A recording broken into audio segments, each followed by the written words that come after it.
Protect your DNA. BioPQQ can promote formation of new mitochondria. Infowarsstore.com. It's time for humanity to stand up in the info war. You want to fight? You better believe you've got one.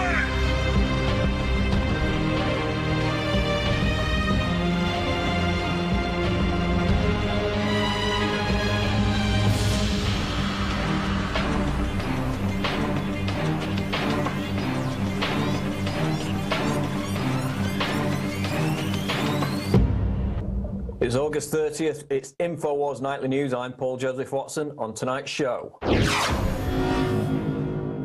Tonight on the Infowars Nightly News, Aaron Dykes interviews why in the world are they spraying Michael Murphy about how airplanes are filling our skies with more than just travelers. Then, NATO's plot to use ambulances as a cover for humanitarian intervention in Syria is revealed. Plus, caught on tape, not one but two videos of shocking police brutality exposed. All this and more coming up on the Infowars Nightly News.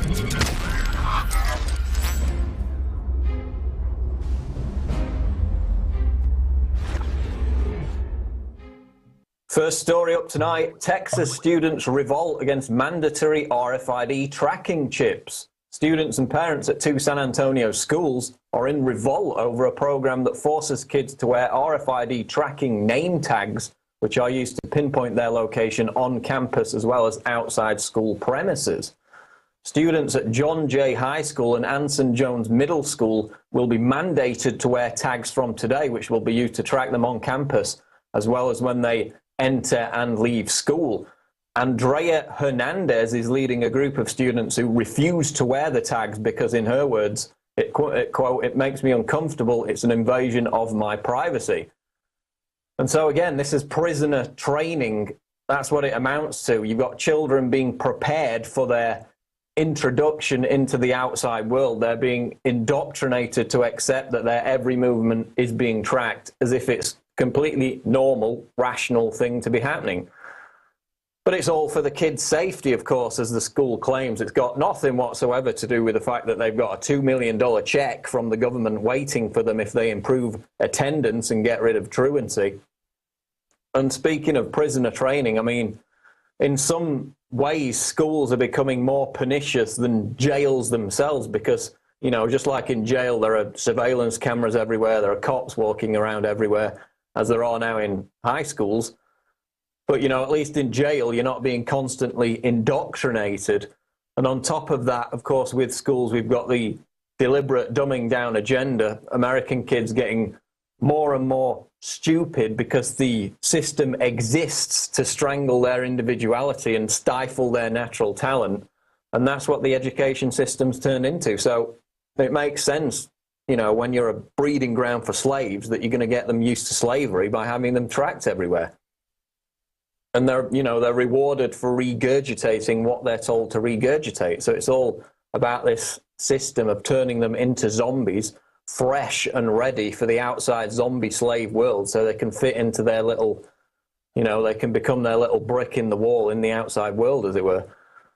So it's obedience training. That's what it is. It's being rewarded for intellectually castrating yourself. That's what the modern education system is all about. And now on top of that, it's being backed up by this prisoner training.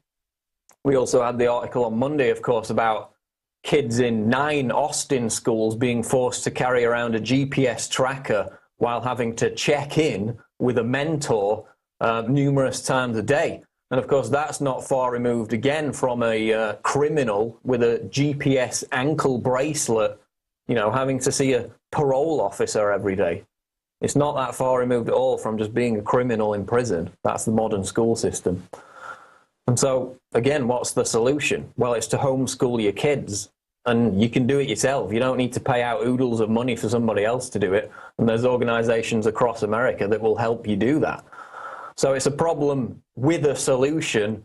But it's great to see that these kids in San Antonio are fighting back from just becoming another brick in the wall by rebelling against this program, which seeks to track them everywhere they go, both on school premises and at home. And, you know, just imagine how open to abuse that is. Remember the case from 2010 in Pennsylvania, where they had the software on the kids' school-issued laptops, tracking them, watching them while they were at home. A kid actually got disciplined for indecent behavior in his own home because the school officials were watching his webcam. They were watching him through his webcam on his laptop. So there's all kind of sexual predators and people like that out there who are just waiting to take advantage of these surveillance systems being implemented by the schools. But in San Antonio, the kids are rebelling and fighting back against Big Brother. Next story, just in case, state of Alaska to stockpile mass amounts of food and supplies in giant warehouses. This is Mac Slavo of SHTFplan.com. With its remote location and dependence on the uninterrupted flow of supplies from the lower 48 states, the governor of Alaska has made disaster readiness a hallmark of his administration. Governor Sean Parnell worries a major earthquake or volcanic eruption could leave the state 720,000 residents stranded and cut off from food and supply lines. His answer? Build giant warehouses full of emergency food and supplies just in case. For some in the lower 48, it may seem like an extreme step, but Parnell says this is just Alaska. The state plans 2 food stockpiles in or near Fairbanks and Anchorage, 2 cities that also have military bases. Construction on the 2 storage facilities will begin this fall, and the first food deliveries are targeted for December. The goal is to have enough food to feed 40,000 people for up to a week, including 3 days of ready-to-eat meals and 4 days of bulk food that can be prepared and cooked for large groups. To put that number into perspective, Alaska's largest city, Anchorage, has about 295,000 people, according to the U.S. Census Bureau, and Juneau, its third largest, about 31,000 people. So, you know, while these food stockpiles are nowhere near enough to cover the population for any significant amount of time, you know, at least it's a start. And so when idiots laugh at you for buying storable food and being a paranoid kook for doing so, just point to the fact that the government's doing it. The government's getting prepared for earthquakes, for natural disasters, for all eventualities. So if they're preparing for it, why on earth shouldn't the citizenry be preparing for it at the same time? I mean, you get so much heat from some people about buying storable food and it being useless waste of money when the government's doing it. I mean, everybody's doing it. And if nothing happens, then you just eat it and save money anyway. So, you know, nobody loses out. Global news now. NATO plot to use ambulances as cover for humanitarian invasion of Syria. A source claims that NATO powers in coordination with Saudi Arabia are putting the finishing touches to a false flag plot to blame President Bashar al-Assad's forces for launching a chemical weapons attack as a precursor to a NATO intervention which will see ambulances as humanitarian cover for a military assault. The source told Syrian news channel Adunia that a Saudi company had fitted 1,400 ambulance vehicles with anti-gas and anti-chemical filtering systems at a cost of $97,000 each in preparation for a chemical weapons attack carried out by FSA rebels using mortar rounds. A further 400 vehicles have been prepared as troop carriers. The attack, which will involve the use of white phosphorus, sarin and mustard gas, will be launched in a heavily populated town near the Syria-Jordan border, possibly Daraa, after which the vehicles will pour in under the cover of humanitarian aid.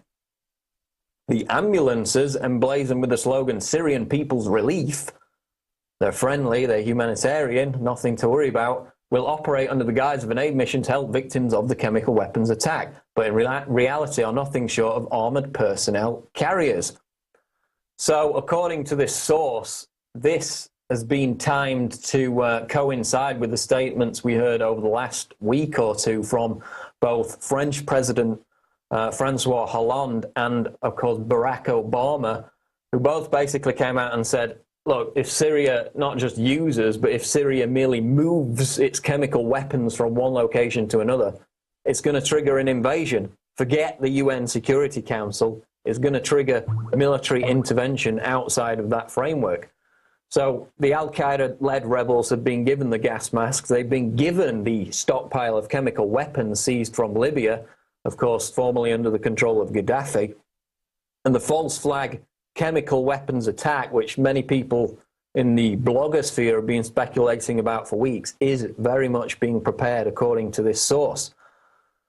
And of course, the international NATO-aligned media will instantly blame it on Assad, just like the Hula massacre was instantly blamed on the Syrian government, despite the fact that, as the German newspaper FAZ documented, it was in fact carried out by the loving humanitarian democratic protesters, the NATO-backed rebels.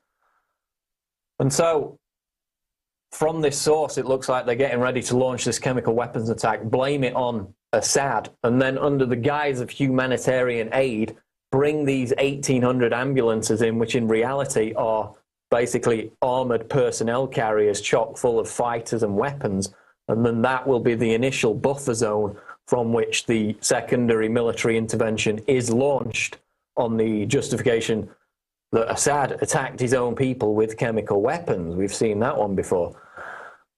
And again, just to address this issue of state media, because this source comes from Syrian state media, they reported on it, and we'll go on to illustrate this with our next story as well. I see the occasional feedback on the comments, on the Facebook comments and whatever, basically the tone of, you know, why is Infowars using Syrian state media as a news source? And isn't it interesting that when you do use something like Syrian news channels or Russia Today, Press TV, whatever it is, you've somehow committed a journalistic war crime, but using something like the New York Times, the very publication whose lies about, you know, weapons of mass destruction and yellow cake greased the skids for a war which led to the deaths of over 1 million people, that's the height of credibility. That's perfectly okay to use the New York Times as a source, whose lies upon lies upon lies have led to wars and death on a mass scale. But don't dare use a Syrian news channel. That's bad. That's really bad. That's evil. And it's interesting, again, that using foreign media is seen as some kind of dirty, underhanded thing, and yet taking your information from CNN or MSNBC, these news organizations that literally have to get permission, have to beg the White House to use Obama's quotes that he's already given them. We saw that story a few weeks ago. That's perfectly acceptable. That's okay to use them as a news source. So we'll continue to use, you know, news sources from a vast array of media and make no apologies for it.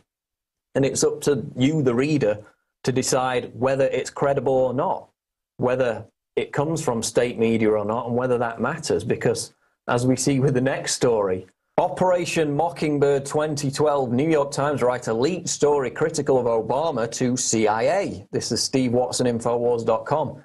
Emails obtained by advocacy group Judicial Watch have exposed the fact that a senior New York Times employee who covers national security for the newspaper provided the CIA with advanced copies of an article another writer was preparing that was somewhat critical of the White House over the upcoming Hollywood film about the killing of Osama bin Laden.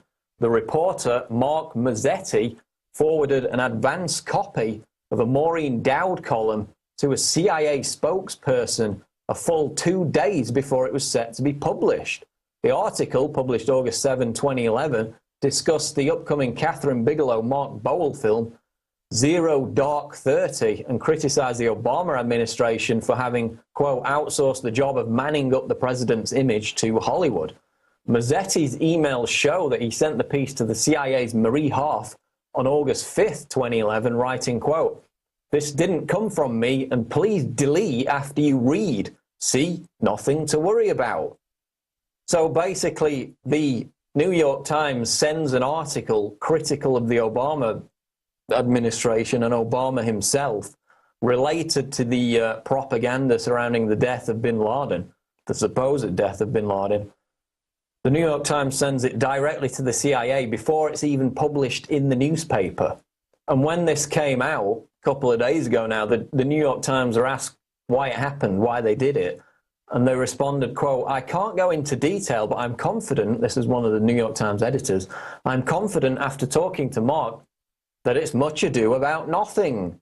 Continuing from the article, "Readers will have a hard time believing this explanation.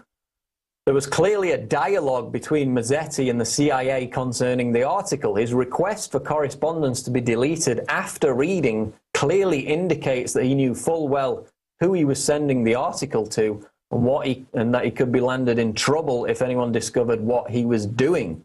It's blatantly clear that the CIA was leaning on Mazzetti, pressing him for information on what the Times was going to report, and that Mazzetti provided it. The fact that the CIA read Dowd's column before her own editors did has severe consequences as far as freedom of the press goes and should set alarm bells ringing.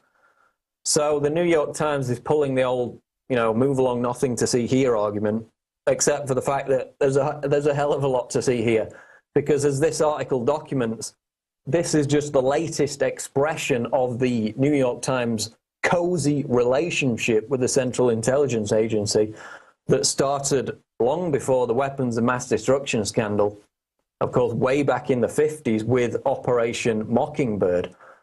From the article, the Times was the vital cog in the CIA's Operation Mockingbird, a secret campaign conceived in the 1950s to influence media output. Many believe, with some justification, as we have seen, that Mockingbird continues to this day. In a groundbreaking expose entitled The CIA and the Media, penned in 1977 for Rolling Stone, Carl Bernstein wrote, "The New York Times, the agency's relationship with the Times was by far its most valuable amongst newspapers, according to CIA officials. It was general Times policy to provide assistance to the CIA whenever possible." And so that's been in place since the 50s. Bringing it up to date, of course, it was the New York Times earlier this week that changed the language of its article very subtly, but also very intentionally, to cover up for the fact that it initially reported the CIA was responsible for providing weapons directly to Syrian rebels. They actually admitted it in a New York Times article. Soon as the editor got hold of it, 15 minutes later, the passage was changed to say that the weapons were being provided by Saudi Arabia, Qatar, and the Gulf states. So we got the New York Times covering up for the CIA in that instance just this week. And on the wider topic of controlled state media, it was the New York Times, along with other news outlets, who actually agreed to the conditions laid down by the White House that they could only use certain quotes made by Obama if the White House gave them permission. So it goes back to what I was saying before. People laugh at state-controlled media as being not credible, whether it be in Iran with Press TV, Russia Today, or Syria with Adunia, as we saw in the previous story. But how are they any worse than the New York Times? In fact, the New York Times is about 100 times worse. Knowingly manufacturing lies about yellow cake from Niger to grease the skids for war in Iraq. Over 1 million dead because of that lie helping the war. Sitting on the warrantless wiretapping story for a year on orders of the Bush White House back in 2004, and now covering up for the fact that the CIA is directly arming Syrian rebels. So a New York Times reporter sending advance copies of articles directly to the CIA for approval, for vetting, merely for a heads up, who knows?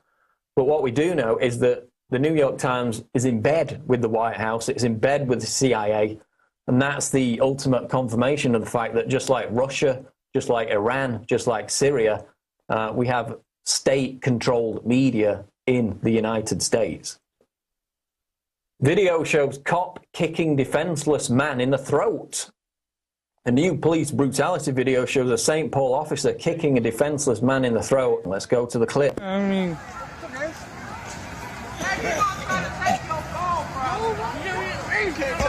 You see that? You see that? Did you see that? He kicked him in the chest. Kicked him in his chest. Oh my God! That's how we operate. Oh my God! Just to put his hands behind his back. That don't mean he gotta kick him on the ground. Hey, you lying, man? I ain't even been around here. You lying. I'm about to tell you. He better tase you, man. Oh my God. Bro, I got it all, G. I got the whole. You gotta be taping this. Oh my God! Oh my God! So it's 30-year-old Eric Hightower is the man you see being kicked in the throat. and the cop responsible for the assault is Jesse Zilge, and Zilge has been placed on administrative leave by the police department while the incident's being investigated. So basically, Hightower was arrested for terroristic threats, they said, damaging property, but crucially, he's not being charged, so it appears as if he was innocent, as he proclaimed in the video. So the epidemic of police brutality sweeping America continues, but what's interesting to me is the fact that whereas these kind of incidents, 10, 20 years ago were more reserved or being meted out against black people, now everyone's a target, as we're going to see with the next story. But what's got us to this stage, I think, is this kind of racist attitude that if this kind of brutality is only being visited on people of, black people, then who cares? It's just a black guy in a poor neighborhood getting beat up by cops. And that's still the attitude amongst a lot of people. In fact, there was a bizarre comment on the Infowars story today, which said something like, oh, look, he's obese, he's potentially violent, he's a Negro. Those are the exact quotes. Like the fact that he's overweight, pissed off because he's been kicked in the face, and black, those three reasons mean it's perfectly okay to kick him in the face. It's fine. The guy's laying prostrate on the ground, but apparently if he's fat, a bit angry and black, then that makes everything fine. You just kick him in the face all you want. And so while black people have been targeted for decades, the crime of walking while black or the crime of driving while black, middle-class America has kind of looked the other way, thinking that the same treatment's never going to be visited upon them.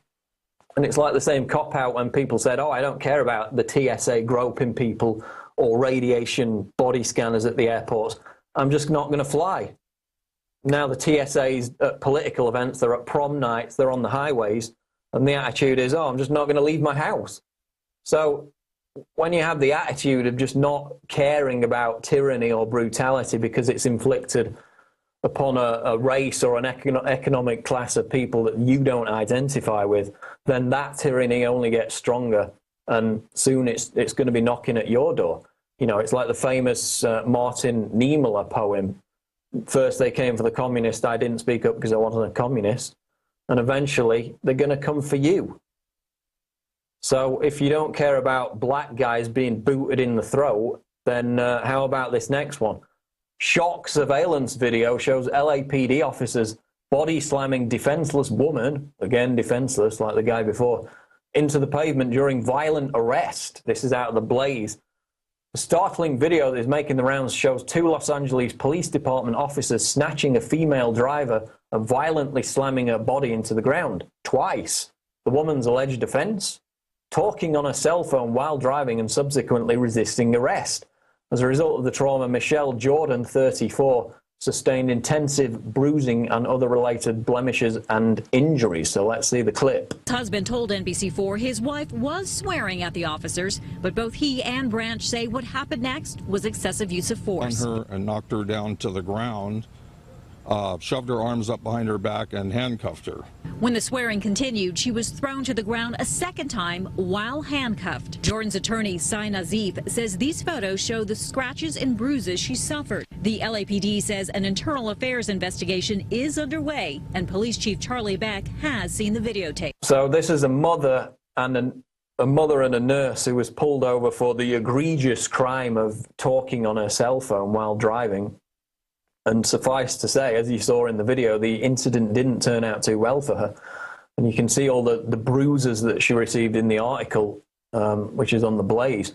So they slam her to the ground twice, these tough guy cops who apparently like to hurt women with the sin of talking on a cell phone. And basically, again, just treat her like complete crap, treat her like an animal, just because they can, just because they've got a badge and a uniform. Quote, if a civilian were to assault a woman in this manner, he would go to jail, said the woman's lawyer. These officers must be held to the same standard. They have to be accountable. So as I said before, it's an epidemic, and it's being meted out against men, women, black, white, you name it. It's everybody. It's no longer restricted to poor people and black people in poor neighborhoods. It's spreading like a cancer, like a disease. And so I mean, we saw the story just a couple of weeks ago. The 21-year-old guy, you know, double locked in handcuffs, backseat of a police car, having already been searched by the police, and they claim he shot himself in the head while he was double locked, handcuffed in the back of a police cruiser. Again, an obvious murder cover-up, but because it's a young black guy who's accused of smoking marijuana, nobody seems to care. But when it gets visited upon everybody else, only then people seem to care about it. So, you know, while police are trained that the public is their enemy, and that they're there to be fed upon for revenue generation and pain compliance, the epidemic is only going to escalate. But, you know, now that everybody's armed with a cell phone camera, these cops are starting to realize that they can't treat people like animals without making themselves famous on YouTube, which is now happening basically on a day-to-day basis. So these two stories are just from today. I mean, we could do stories, articles about police brutality every day. That's all we could write about if we really wanted to, because they're constant.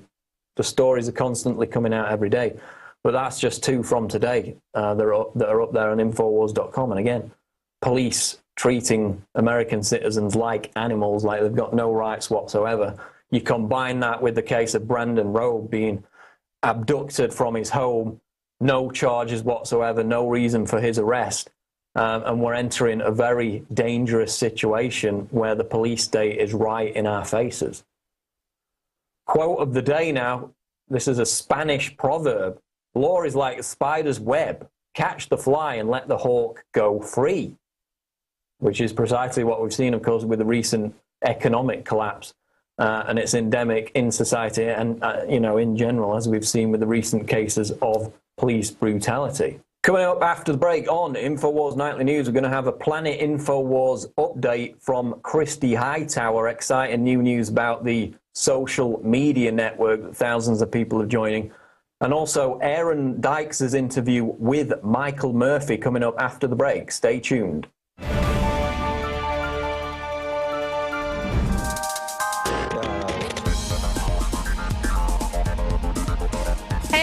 Welcome, Planet Infowars Patriots. I'm Christy Hightower, reporting for PlanetInfowars.com. Just a little update on what's going on the site.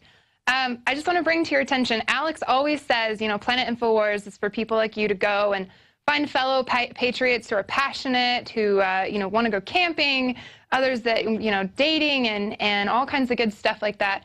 Well, he's also said that articles are looked at, and if they're well-written, well-cited, timely, all of the above, that we will put them on the featured stories on Infowars.com. Well, this week has been no exception. In fact, there's an article called The Conspiracy of an Empire, a letter to those that serve the system, by Planet Infowars user Sean Helton. And within hours of us finding it, we put it on Infowars.com, main featured stories. So I just want to remind you that we are looking, we are paying attention, so keep those awesome articles coming. Thank you, Sean, and your partner Nemo for writing that for us. Also, Alex is also saying, you know, PlanetInfowars.com is a good place for dating. Now, the internet can be a little tricky, you know, to find somebody you want to talk to and be friends with and stuff. But lucky for you guys, Herbic07 and Lady Liberty. Well, I guess not lucky for everyone, but lucky for these two. They found each other on PlanetInfowars.com a couple weeks ago, and they just want to let us know that that they're doing well. So I wanted to ask you two, Herbic07 and Lady Liberty, if it all works out, which one of you is going to be moving? Because one of you lives in Texas and the other one in Virginia, so I can't imagine the commuting is all that easy. Well, congratulations. And then lastly, we have a mission every week on the infographic group. This week, we've actually been doing fluoride. And the previous weeks have been things like guns, where we have Infowars users send in pictures that they've designed, you know, on their Photoshop or Illustrator, or they've hand-drawn. And these are actually going to be used in all kinds of different places, on our Facebook, Alexander Emmerich Jones, or our Twitter, Real Alex Jones. We've even started a Pinterest, Real Alex Jones. where you can go and find these cool images. So those are awesome. Keep those coming. And actually, we have been hiring new reporters here in the studio, and one of them is Melissa Melton, and she actually got started and kind of discovered, if you will, through this infographic group. So we pay attention to a lot of really cool stuff on Planet Infowars. And if you missed it, I'm wearing the In the Fed t-shirt, which when you see this message, the sale on it, it's $11.95 on sale in the Infowars shop.com just for the end of the day till midnight. Now you can buy at regular price, but August 30th, by the end of the day, midnight, it's going to be, it'll go back to the regular price. So get that while you can and be as cool as me. No, I'm teasing. So thanks for tuning in. Patriots out there, y'all are talking and we're listening. So till next time.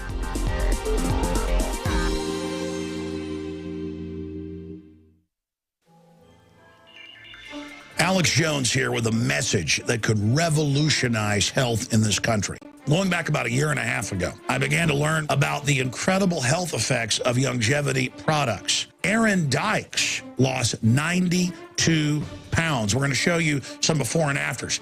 Aaron, break down what happened, your story. I've worked really hard with diet and exercise to try to lose weight, but I just didn't get the results. It just didn't happen. Then I saw what you were doing with InfoWarsTeam.com. I wasn't even trying to lose weight, but I got it because I wanted to feel better energy. I wanted that nutrition. Didn't even understand how that could kickstart my own weight loss goals, but the products did that for me. I found myself suddenly losing weight, more energetic, wanting to exercise, wanting to eat the right foods. And they don't even advertise it as weight loss. I want to challenge our radio listeners to go to InfoWarsTeam.com. Sign up as a distributor and get wholesale pricing discounts at InfoWarsTeam.com.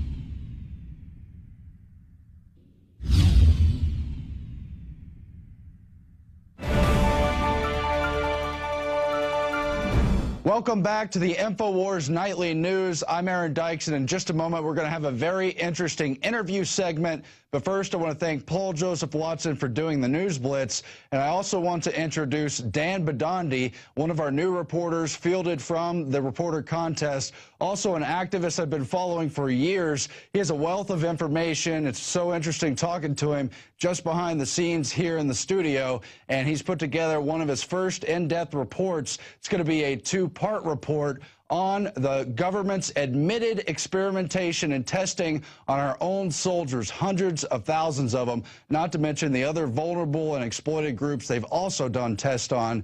So with no further ado, I give you Dan Badandi. This is Dan Badandi reporting for the Infowars Nightly News. You were always told that the American dream was owning your own home, driving a nice car, having a big family. But in addition, paying your dues to society by joining the armed forces, as seen by many as the right thing to do.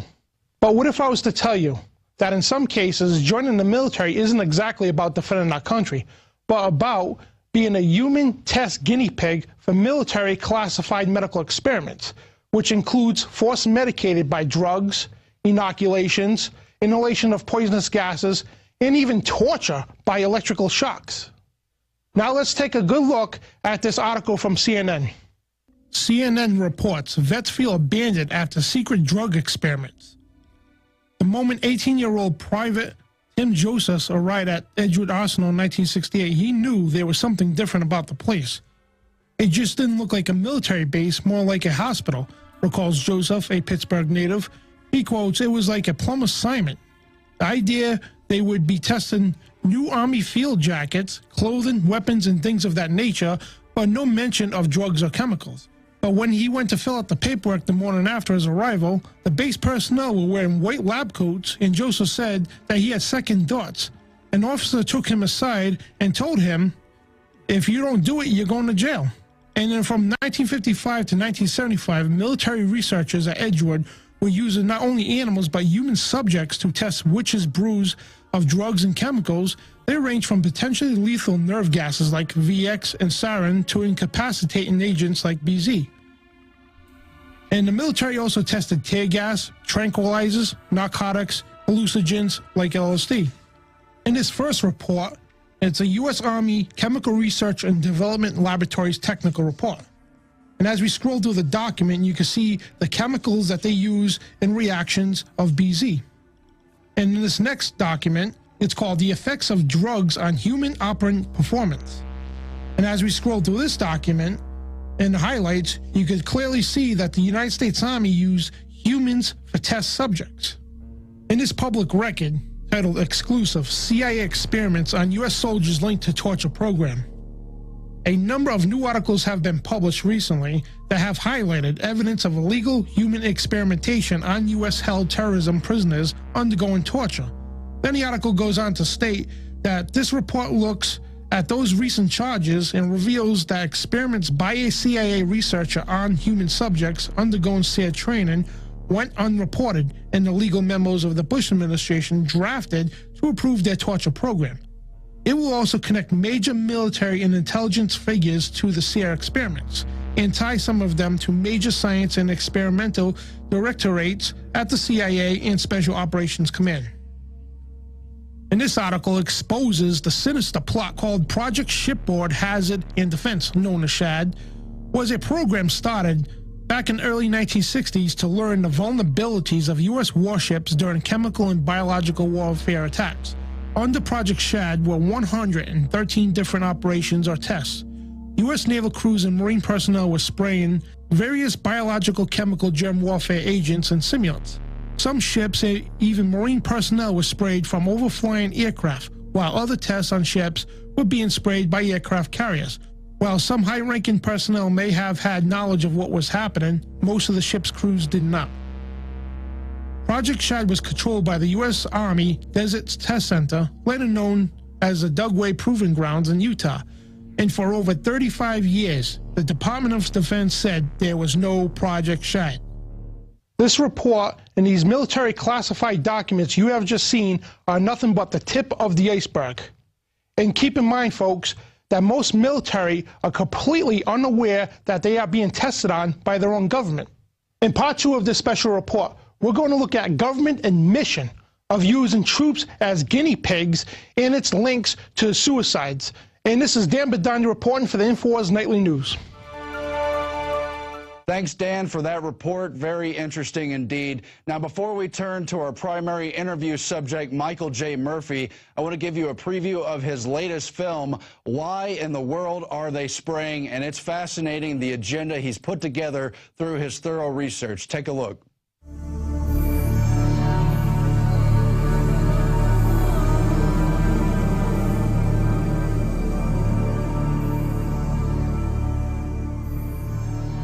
My name is Scott Stevens. I was a television weatherman for 20 years.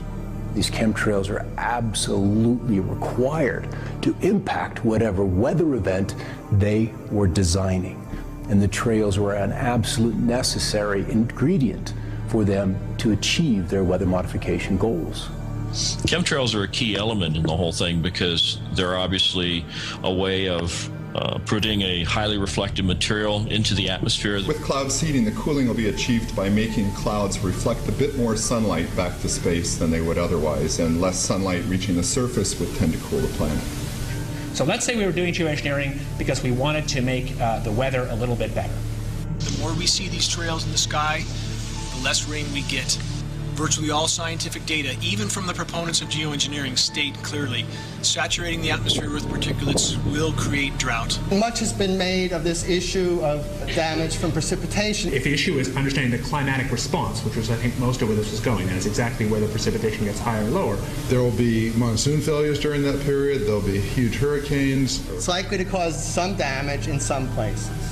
The global studies indicate there will be some impact on precipitation patterns, and obviously there's a lot more opportunity for work in that area. Just seeding can be pretty effective for the clouds we explored, but the interactions between seeding and precipitation in the form of drizzle are really complex. So we're finding the aerosols, the metal particulates, the weather engineering, whether it's scalar, ionic, or orgone, or the chi of the atmosphere.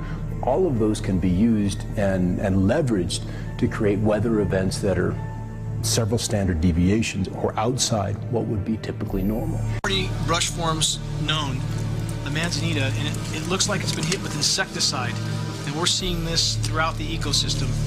And there's virtually no growth, and we see whole plants, whole mature plants, 50, 60, 70-year-old, almost trees die out for no reason whatsoever that we can find other than the contaminated soils. So if it's in the rain, it's in the soil.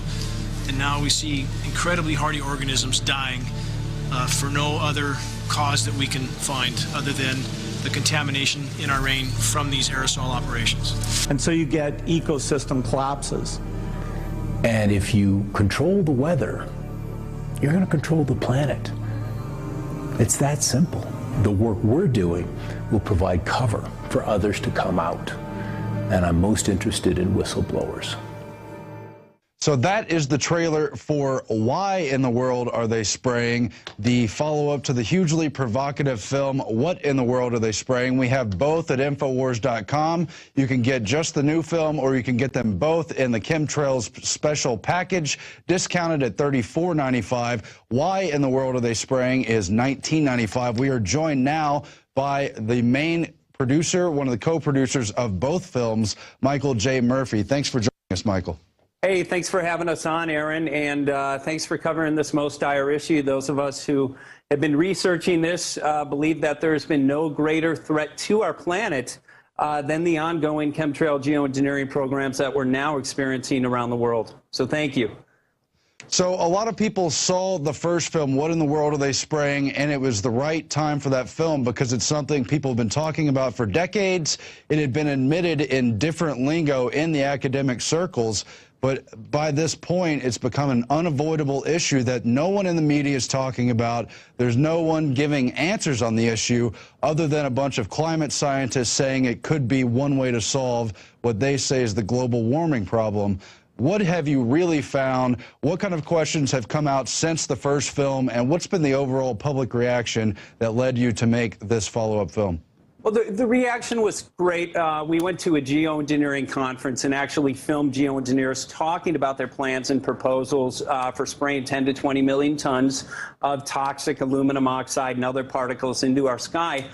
They state that these programs are for the mitigation of global warming. Aluminum oxide is very reflective, and that's the theory, that putting these aerosols into the sky will reflect the sun. Since we released What in the World Are They Spraying? People from around the world have been testing rain. Rain is a very good indicator of atmospheric contamination, and what they're finding around the world is what many people are calling the chemtrail geoengineering footprint of aluminum, barium, and strontium. These metals match a number of geoengineering patents that were devices actually designed to spray these metals out of airplanes. They match what geoengineers deny they're spraying, but state they urgently want to spray. Geoengineers now are calling for emergency geoengineering to start as early as 2013. That's in less than 1 year. And what we see in the sky on a regular basis, these long lingering trails that do not dissipate, they spread out and they block their sun, is an express goal of geoengineering programs. We now have an issue called global dimming. The Earth is receiving 20% less sun than it did just a couple decades ago, and that is also a stated goal of geoengineering. So what we found, after we produced the film, we found a number of studies that indicate actually putting aerosols into our sky. These are NASA studies and university studies. And Aaron, I don't necessarily trust NASA, but it indicates that putting aerosols into our sky will temporarily, regionally cool the planet, and you'll notice on warm days when they begin to spray, the temperature below those aerosols drops about 5 to 7 degrees. However, at night, the aerosols act as a blanket, they trap heat, and that's exactly what these studies indicate. So the question really that we've been asked is, why is this happening? So we began to look into many of the agendas, and there are many agendas associated with these programs, but it looks like, and it appears based on our studies, that weather control is one of the main agendas. Now, you say weather control. Obviously, a lot of our audience is well aware of this issue, has done their own research, seen Alex and others talking about it for years. But a lot of other new listeners, people out there, may not realize what a mainstream idea weather control is. Can you just explain briefly the history and how prevalent weather control admittedly is at this point in time? Well, absolutely. And weather control has been going on for over 100 years. They learned, the people interested in these types of technologies learned that putting particulates into our sky could affect where rain falls or where it doesn't fall. It's been used by the military for a number of years, which we'll get into in the interview. But there are companies now that focus on weather control. And typically, historically, they have used silver iodide. So it's been very regional.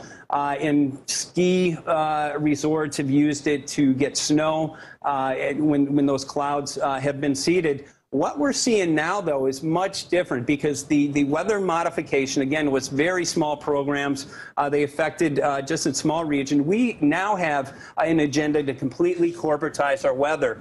And what we began to notice in the investigation, about 500 to 700 miles ahead of storms, those are the days where you saw the intense trailing back and forth, when the sky turned into this milky white. And then within 24 to 72 hours, you see these intense storms coming in. So we met with former 20-year weatherman Scott Stevens and Nick Begich, who is a HAARP expert, and he explained to us some of the science, which is very basic behind these programs. And if you look back to what we're finding in rain tests, again, in very, very major quantities, and the geoengineering's main ingredient is aluminum oxide. And while aluminum oxide is very reflective, we also found that it was a very effective conductor in our sky. So by putting a blanket of aluminum in our sky, and by the way, that's why we're seeing an increase in lightning around the world, because aluminum's, again, it is a very effective conductor. But by putting a canopy into our sky, they literally, through the use of HAARP and other technologies, have the ability to heat up that canopy. And what does a heated atmosphere do? It raises. And in that raising, it literally creates a low-pressure vacuum and enables these corporations to literally steer storms into certain regions, or the case of this summer, out of certain regions.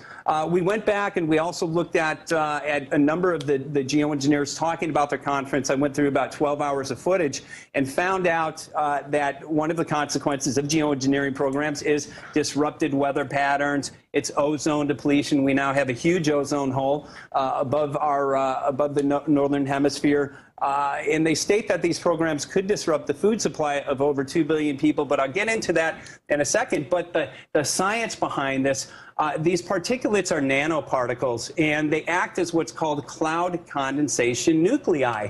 And again, geoengineers are very open. They state if we start these programs, we will have drought. And the reason is this. The cloud condensation nuclei, when normal water evaporates from the ocean, it evaporates and combines with other water molecules, and when it condenses, it forms a cloud and eventually rains. But when these particulates are introduced into the atmosphere, instead of the water condensing, it actually condenses on these metal particulates and it drifts. And that's one of the reasons why we're seeing drought conditions in California, because the rain that we should be getting drifts over the continental divide, but eventually it has to fall, and that's why we're seeing the intense flooding in the Midwest and then on the East Coast, because again, it does have to fall. Remarkable thing that we've seen this summer, without question, is an engineered drought. A lot of people have been contacting me stating, Mike, you know, they're not spraying over California. I think they've stopped the program. So we started looking at satellite, and what we noticed, the entire Pacific, all summer long, from the equator all the way up to Alaska, is completely covered by aerosols. And what this does, a couple of things, again, going back to the basic science, it prevents the sunlight from hitting the ocean. So we're not getting as much evaporation, which forms our clouds. And then the evaporation that does occur, again, instead of falling as rain, it actually hooks on to this metal particulate and it drifts. Interesting, Aaron, I was in the Midwest. They're having an intense drought there. And when storms and when rain was in the forecast, I would go outside and I would watch the storms, and we'd see the storms starting to build, and these big cumulus thunderheads would start developing, and then the planes would come, boom, back and forth, literally seeding these clouds, and within about 45 minutes, we would see the clouds collapse and the moisture would drift and it wouldn't rain. So again, definitely an agenda to create droughts. What we found, and hopefully we'll get into in the interview, is there are many agendas, many corporations, many individuals that benefit both financially, and there are a lot of political agendas that can be used by weather control, weather modification. Well, we definitely want to go there, but I just want to point out you're already saying this isn't just well-meaning scientists who think they're going to fix the earth and haven't considered all the risks that are there. These are people who know the risks and are willing to implement it on purpose, knowing this is going to happen. I mean, that is total bombshell, and no one's stopping them. There's no informed consent. There's no public dialogue other than this flimsy pretext that it has to do with the global warming issue. Well, I think that's an important point that you stated. Again, geoengineers state, you know, our programs are very damaging. They will deplete our ozone. That is our protective layer. Again, we have a huge hole over the northern hemisphere. Most people now are beginning to notice that they burn very quickly in the sun. I used to be able to sit out in the sun for 4 or 5 hours. Now, within about half an hour, I start to burn. That is because our protective layer is literally being shredded every time they put more aerosols into our sky. Some of the other consequences, they state that if they start these programs, and of course they have, potentially 2 billion people could have their food disrupted. Guess what? People are having their food disrupted. They talk about pH changes of the soil. In the first film, we covered that. Up in Northern California, where they typically have an acidic soil, we're seeing 10 to 12 times the normal alkalinity of the soil. Of course, this is collapsing not only natural food supplies, but forests around the world. And why in the world are they spraying? We interviewed several farmers across the globe. They are seeing collapses due to many different stresses. Which we'll get to hopefully in a minute, but these programs are literally devastating. This is complete corporatization of our weather, and the human health implications are unquantifiable. We're not only finding aluminum in the rain, but people now have began taking blood tests, and again, they're finding this chemtrail geoengineering footprint of aluminum, barium, and strontium. We have seen aluminum-related illnesses go through the roof in Riverside County alone. We've seen Alzheimer's go up over 260%. We see ADD, asthma going through the roof. Respiratory mortality went from number 8 down to number 3 in just a 6-year period. And barium lowers our immune system. So we're constantly inhaling this, and it's depleting our immune systems as well. So it's deeply concerning to us just from the human health and ecological standpoint, but it goes much deeper than that. And that's what we investigated, really was the financial components of this, and then the genetically modified seed component. There are definitely corporations that are literally making billions of dollars this summer alone. Right. Well, let's get right into that. Of course, Bill Gates is a known big player on this front. He has major stock in Monsanto. They've been pushing things like drought-resistant crops as a solution for Africa. They've been pushing aluminum-resistant crops, which may have a direct relation with this geoengineering issue. And there's so much more involved. Let's start to get into that. I don't know if you want to talk about Bill Gates specifically or the bigger picture, but there are major financial incentives here and major rigging of the games. They're controlling the inputs to determine who's going to make money on these markets, and it impacts everything, including especially our food supply. And you've already got 1 to 2 billion people at or close to the edge of starvation. This is going to have very costly effects if this is not stopped. It absolutely is. And from the financial standpoint alone, in investigating this, we learned that weather is being traded on the Chicago Mercantile Exchange. And I'm going to say that again because my mouth dropped when I learned this. Weather is being traded on the Chicago Mercantile Exchange. Weather is being traded, yeah. Yeah, it had to be said 3 times because I couldn't believe it myself. So we contacted a trader and went out to Chicago, and we found out about weather derivatives. And certain corporations are interested in these. We met with trader Mike Agnew, who explained that derivatives are a way for corporations or individuals to offset the risk due to adverse weather conditions. So certain heating companies would be interested in it, insurance companies, or even companies that have crops. And the example that he used, was this. Let's say if you have $5 million worth of a crop, but you insure it through the use of these derivatives for $10 million, you have a financial incentive for that crop to fail. And what he further went on to say is every commodity is driven by the ability to predict weather. So those who knew about this drought, I'm not saying everybody involved with these weather derivatives is involved in insider trading, and most people think that our weather is 100% natural, and that is the furthest thing from the truth. We proved that, and why in the world are they spraying? So those, again, who had the playbook are literally making billions of dollars this summer just on the Chicago Mercantile Exchange, playing with derivatives. But I want to stop you and add to that. So they're trading weather, trading derivatives on the future of weather, but it's also become a big scandal that they're betting on the future of food commodities. It's become such a scandal in Europe that certain banks are backing off of it, mainly for public relations reasons. But you've got people betting on the future of weather, the future of crops, and all this is going on as they produce crops for ethanol instead of for food. And well, let's get back into it. Well, Aaron, there's no question about it. We have seen considerable increases in both our gasoline and our food prices. This is nothing. Because of this year's drought, which, again, we illustrated it without question, is an engineered drought. There are people, again, making billions of dollars just from the food market. So corn, which is a major, the Midwest is one of the largest suppliers, or the largest supplier in the world. Most food products contain corn. We're going to see over, I believe, a 30% increase in food prices. This is going to impact everybody in certain capacities. So not only do we have the human health implications, the ecological implications, but the financial implications. And in many cities now in lower income communities, we're going to see a great increase in crime, because a lot of people who I've been speaking to, I hit the streets on a daily basis. I hand out free DVDs, and I've been talking to people out in South Central Los Angeles, in the Inglewood communities, asking what would you do if your food prices go up 30%? And the answer was, you know, we will just be devastated. We do not know. So we're going to end up seeing a lot of homelessness, a lot of people being affected in major ways just in these capacities. But the big concern of ours was what I think the bigger picture, and this goes into an agenda that's much, much greater than simply financial.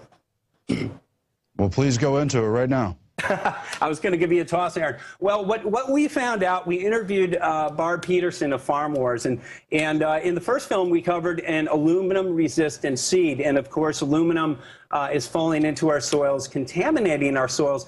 But Barb called me up and she said, you know what, I think I found something that's more compelling, that's completely related to geoengineering. So we talked to her and we found about some studies. EPA is stating that by 2030, we will see a 50% increase in crop loss due to abiotic stress. And this is very significant. What is abiotic stress? Abiotic stress is everything that the chemtrail geoengineering programs create. It's the drought. It's the heavy metal contamination. It's too much moisture, and it's fungal overgrowth. Geoengineering programs, chemtrails, actually block our sun. Because of that, they proliferate fungal growth, which again leads to this abiotic stress. Well, guess what, Aaron? There is a solution to abiotic stress. Aren't you excited? Perhaps it has to do with stopping the geoengineering? Oh, God, we wish it would, and I guess that's where it falls into our hands. Let me rephrase that. There is a corporate solution. Monsanto. Oh, you mean the Hegelian dialectic solution. Yeah, okay.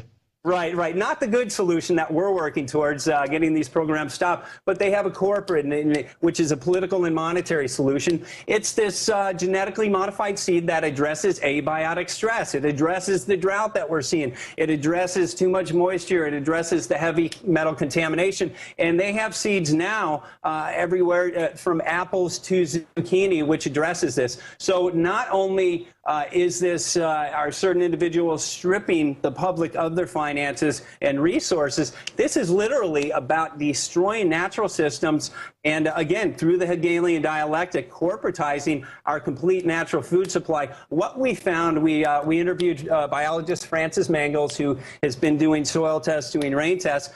Forests around the world are collapsing.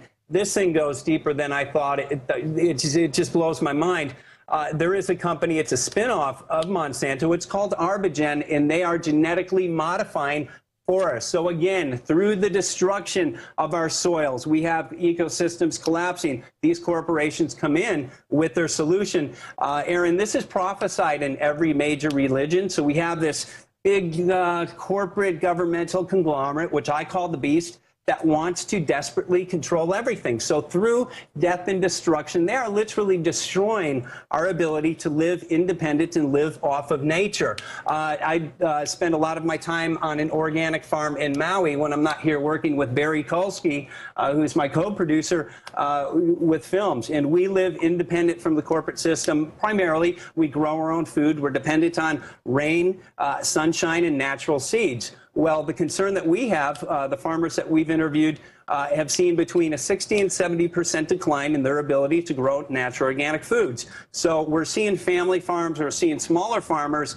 either go out of business, and the ones that go out of business are forced to sell their farmlands. This is directly related as well to Agenda 21. There's been a company owned by George Soros who is now coming in. They're buying that farmland at pennies on the dollar. But the ones that want to stay alive end up going to these genetically modified seeds. So again, through the death and destruction of our natural systems, these corporations are literally usurping the authority of nature or the authority of God, and they're bringing it under corporate authority so that these natural systems can be controlled by corporations and the entities who control these corporations. Well, yeah, they're trying to eradicate the natural order of things, literally turning on its head from, you know, the basic gardening idea of plucking out the weeds and keeping the things you want to grow.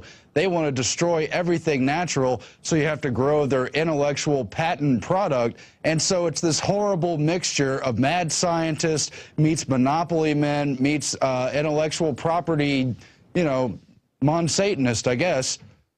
Satan. And Aaron, this comes down to the real basic premise. This conglomerate, the people behind this, they want to be life. They want to be the source of life, and through genetic modification, they are. Now, if we allow them to continue this, and if we allow them to continue to corporatize every natural system, they will have complete control over our food supply. That gives them complete control over the population. It gives them complete control over the world. And geoengineer David Keith made a statement about 2 years ago. He stated, geoengineering gives man godlike power. These people are literally playing God. And again, they're selling this to the public as, you know, some of you are going to be really affected in a negative way. Geoengineers state that if they implement these programs, there will be droughts in Africa and Asia. And geoengineers are having this dialogue. They're stating, how do we deal with this issue of equity in terms of the people who are losers? How do we deal with that? How do we compensate the countries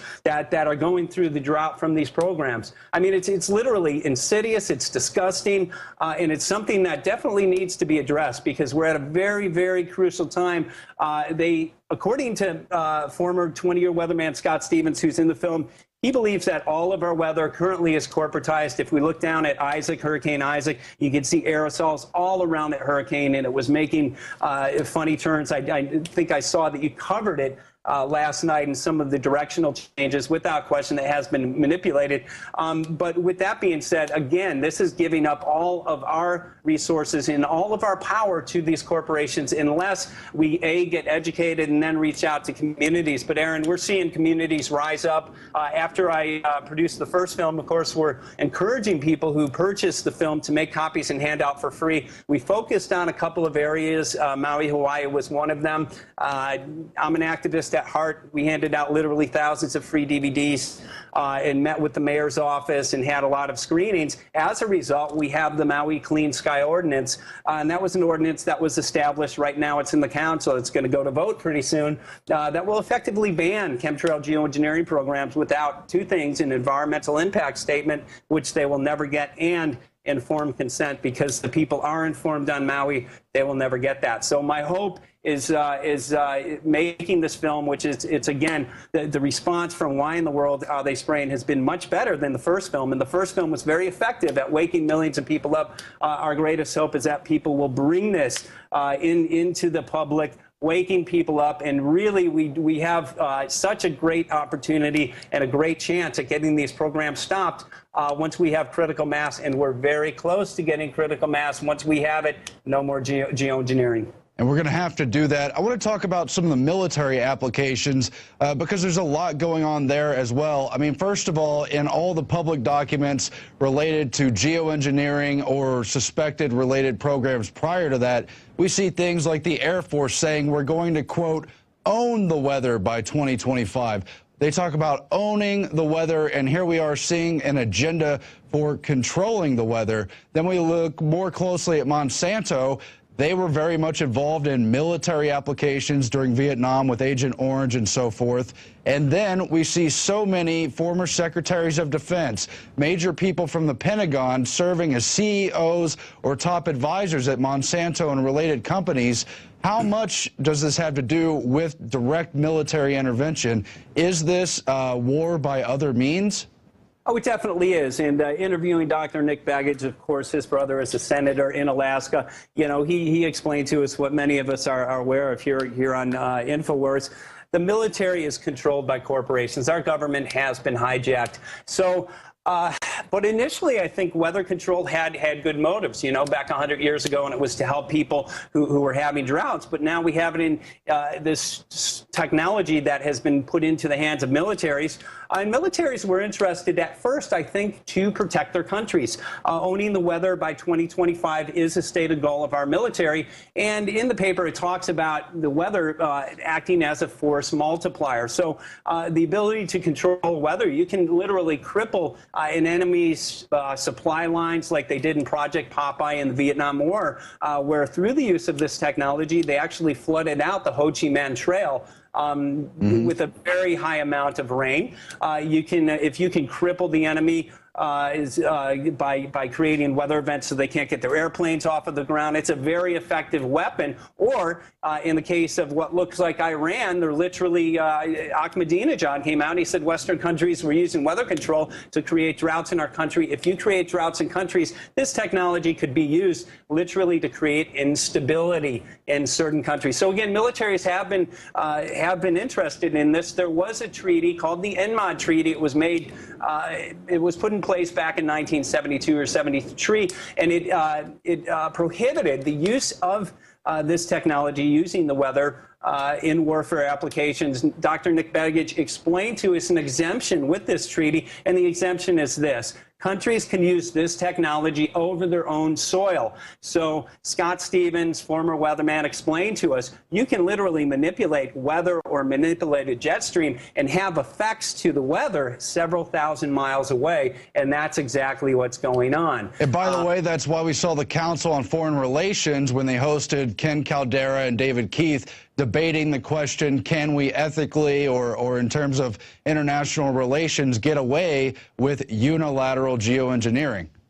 That's right, and they are talking about forming global governance to monitor these programs. They're stating, you know, once we start, of course, they have started, who gets control of the thermostat? You know, they said you could imagine there would be wars. So, of course, we have to consolidate an enormous amount of political power into our hands. Yeah, our hands. We would be the good stewards of this. The answer is quite simple. God-like power in the hands of these fools? No, we're not going to accept it.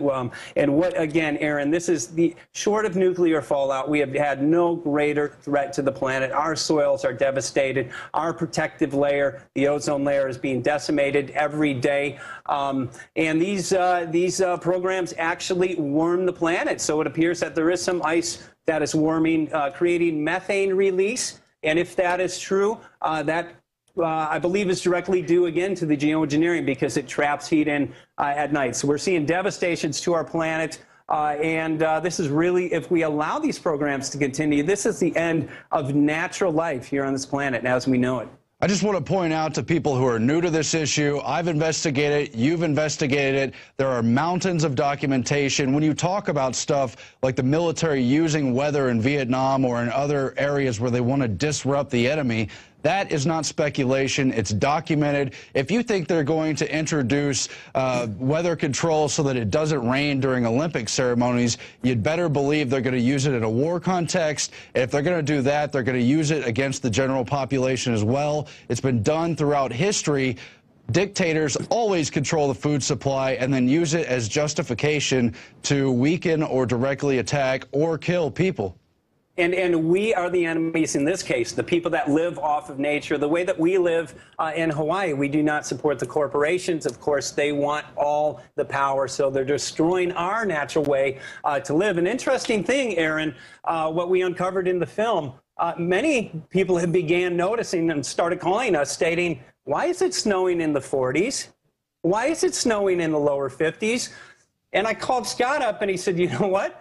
When it was snowing, you know, when I was a weatherman, we'd see it starting to snow in the upper 30s. And he said, we were very shocked by it. But he said, now that's being pushed up towards the 50s. What we came upon was a patent owned by NASA, and it was ice nucleation for weather modification. Again, this is a patent owned by NASA to create artificial snowstorms up to close to 50 degrees. It's very similar to technology as an ice pack that you might have in your first aid kit, where the contents stay at room temperature until you break that content, mixing the chemicals together, and then it turns into ice. So the Chinese have bragged about using this technology. They've actually been public about it until they did over $1 billion worth of damage in Beijing, and then they stopped talking about it. So the technology is there. We're seeing it come into fruition. And you know, Aaron, the film is coming out at the perfect time because we started this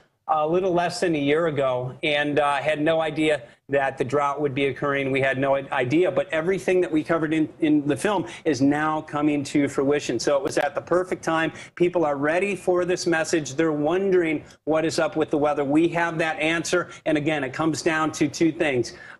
Consolidation of an enormous amount of both monetary and political power into the hands of a few at the expense of literally every living thing on the planet. This is the end game for the New World Order. Again, it gives them godlike power. It gives them control over every natural system. So there are many important issues out there. We don't contest that. If we don't address this issue, we will not have a planet left, and that's how serious it is. But again, I like to encourage people not to address this in fear or anger, but address this in faith, realizing that, A, if we become educated about this and then reach out to our communities, people are ready for this message. We have and will get these programs stopped. It's amazing and very timely. You know, other questions, though, you've asked what, you've asked why. Probably the next major question on that list is who. And so we have a lot of major clues about who the big corporate players are, the people who've been promoting geoengineering, people like White House science czar John P. Holdren. But what about the pilots themselves? Which planes, do we know anything more after years of investigating this about what types of planes are actually doing the spraying? Do the pilots on these planes know what they're involved in? Things like this, Michael Murphy. Yeah, that's a good question. It's one that gets asked in just about every interview. There are many questions that still need to be answered, but we do know for sure everything that's showing up matches what geoengineering plans, geoengineering patents state that they want to do. There are a number of corporations and thus a number of different airplanes and a number of different corporations involved in these programs, and a number of corporations that benefit from this. The next film will be Who in the Hell is Spraying? But we have seen a number of military aircraft, KC-135s. There have been people who have contacted us stating, you know, there are some commercial aircraft, although I think the pilots, if there are commercial aircraft involved, I don't think the pilots have any knowledge of this. I would be very shocked to find out if any of them did. But I believe the military pilots are well aware of these programs. And one thing that Scott Stevens, former 20-year weatherman, pointed out, he had noticed in the long trails that do not break. We have sometimes when they spray, there are very short spray patterns. So we see short segments of a trail in the air, several of them. And then there are these very long trails that go on for hundreds of miles. And he noticed during the points where these areas might have some discontinuity in it, he noticed that another airplane would come directly at the point of that discontinuity and mark it. So some of these the spraying of these particulates is to literally measure certain parts of the sky, and then they know when and where to pulse some of their technology, whether it's through the HARP system or scalar technology. But again, a number of military aircraft involved, and I believe the pilots are probably told that they're doing something, you know, that's very good and it's top secret, and the public would maybe freak out if they were told what was going on. And that was another reason for making the film. You know, it was really to reach out to our brothers and sisters in the military, and we believe that the quickest way to bring this program down is through the hearts of the people that are involved and think that they're doing something good. When they find out that, you know, maybe the reason their child has asthma, maybe the reason that their parents have Alzheimer's, because we've seen these rates go through the roof, and really the future implications. And when they find out this is not about protecting the planet, it's about bringing more power into the Rockefellers, the Rothschilds, other globalists, you know, who are at the head of this sphere, into their hands.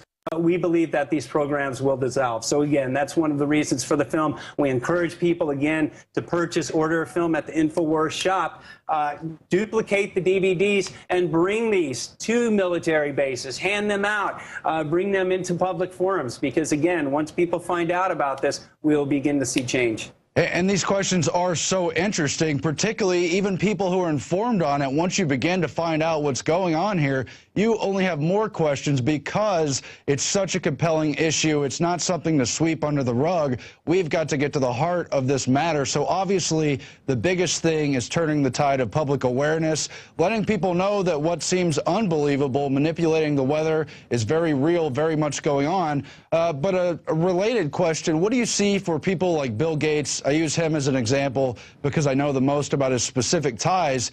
He owns stock in companies that do hurricane and weather control. He owns stock in the geoengineering and is giving grants for the research. At the same time, he owns shares of Monsanto, the very seeds that stand to gain from this. He's an example of someone, along with the Rockefellers, along with Monsanto, who own shares and have interest in the Arctic seed vaults, where they're preserving the original heirloom seeds and everything. Can we begin to address some of these people on conflicts of interest? Can we hold them to account criminally, or at least get some kind of official inquiry on why they have these obvious conflicting agendas and the harm that they obviously pose?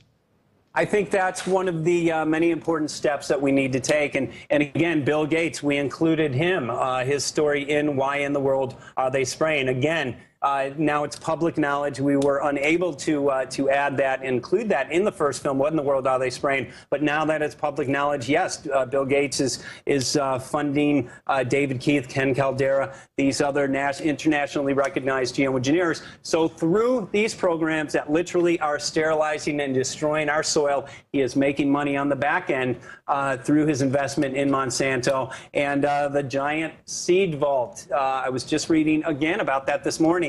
The seed vault that these criminals have. Did I say criminals? Yeah, I did say criminals. Okay. Might have been a Freudian slip, but they are criminals that they have. That should tell us something of what their plans are. Monsanto has an agenda. They're very open about it. They want to own everything that grows. These programs will enable them to bring that into fruition. So through the death and destruction of natural systems, of our forests, of our crops, they have the ability to thrive, and it's only through death. So you look at, like, you look at a country like Africa. President Obama just opened up the door for Monsanto to go into Africa. If Africa has bumper crops, if they're growing with nature and growing and independent from their own food supply, why would they give up their natural seeds to Monsanto? So what they're doing, and again, geoengineers are selling these programs to the American public, saying, oh, it's not going to create droughts here in America. No, it's not going to affect you, but it might affect those people over in Africa. There's nothing special about the region here in America that's anything different than Africa and Asia. Geoengineering programs, because these particulates act as cloud condensation nuclei, they hold on to that moisture, and that moisture drifts instead of falling like rain. Again, geoengineers are very open about this. And if you look on the global drought monitor, you will see that much of the world, the majority of the world, is in severe drought. So again, a country that would have no reason to go to these genetically modified seeds unless things are dying. Things are dying. Another point that I wanted to make about this, and I call it aluminum brain because sometimes I forget, there are documented cases now of people that have dementia in their 40s and even Alzheimer's in their 40s. Again, aluminum, which we're inhaling on a daily basis. And these particulates are nanoparticulates. We typically have a blood-brain barrier which will protect us from these types of particles getting to our brain, but they do get to our brain. So anyways, they are going into Africa, and many of these seeds are what's called terminator seeds. So typically a farmer would historically plant a crop. They would get their harvest at the end of the year and save seeds so that they could plant for the next planting season. Many of the seeds now that they're planting are, again, what are called terminator seeds. They do not regenerate. So what that does, it makes the farmer dependent year after year after year to Monsanto. And now studies are coming out that indicate that certain animals now, animal studies with GMO foods are showing that they're, after 3 generations, there is sterilization. Again, looks like the state wants to be the source of life, and a number of other health implications and environmental implications. Michael Murphy, that is a huge bombshell. The health risks have been known. People like Jeffrey N. Smith have analyzed the huge destruction from what is only now on the market, a handful of GMO crops. I mean, just by the way, they have more than 120 genetically modified seeds ready to go for fast-track approval. They've got the government bought off, and they show no signs of stopping. They are causing sterility, kind of a sleeper infertility that goes down the line. It's passed down. There's organ damage, all kinds of health effects just from the GMO seeds not being looked at, not being dealt with. In fact, research is being stifled, and that's just with a handful of genetically modified crops. They have more than 120 genetically modified crops ready to be brought on the market in the next 10, 15, 20 years. It's going to be fast-tracked approved. They've got all these governments bought out. They've owned the weather. They've tried to own the policies around the world, and they're pushing this on all of us. They're not going to stop. The implications could not be greater. That's why I really appreciate that you've made this film. It's been an activist effort. You've pooled your resources, gotten the experts to help you do the research, get this all on DVD. What in the world were they spraying was such a huge eye-opener for people who didn't even know what this issue was really about. So I'm so glad you've now made why in the world are they spraying to really start to focus on the details of their agenda. Everybody has to watch this. We do have it at the InfoWarsShop.com. They're bundled in a discount, or you can get them individually. It's at Infowars.com. But your closing comments, Michael J. Murphy. Well, again, the film has been out for less than 2 weeks. It's had over 250,000 hits on the internet. It's available for free. But we encourage people who order a DVD and purchase a DVD to make copies and hand out for free, and that's a very effective way to get out into your community. When we initially started the film, never meant it to be the leading film. We always wanted to lead with the first film. The feedback that we're getting now is this has to be the leading film. We not only cover all the basics that we covered in the first film, we bring it a step further, and it's the next prudent step. There are a number of agendas associated with these programs, but again, based on the research, credible university scientists and professors that we included in the film, aerosols are required to be in our sky in order to impact the weather for these corporations to achieve their goal. And it's quite simple. We end the film with the statement made by former 20-year weatherman Scott Stevens: if you control the weather, you control the planet. It's that simple. So very excited to be working with Barry Kolsky. He was the editor on the first project that really brought in the professional touch. He has several hours of working on TV and other things here in Hollywood, so it was really exciting to partner with him. And again, the film's been getting rave reviews, but please watch the film. Most importantly, become educated about this and bring this message out into the community. People used to look at people associated with these programs when you talked about it and said you're a kook. Not anymore. That age is over. The way that this has been outlined, it's been, again, a very effective tool for activism. So thanks again for covering this and partnering with us into getting this message out to the world. Really appreciate everything you're doing over there at Infowars. And likewise with you, we thank you for joining us. And obviously, public awareness is the key. We've got to get this information out. If we have to say that 3 or 4 times, it can't be said enough.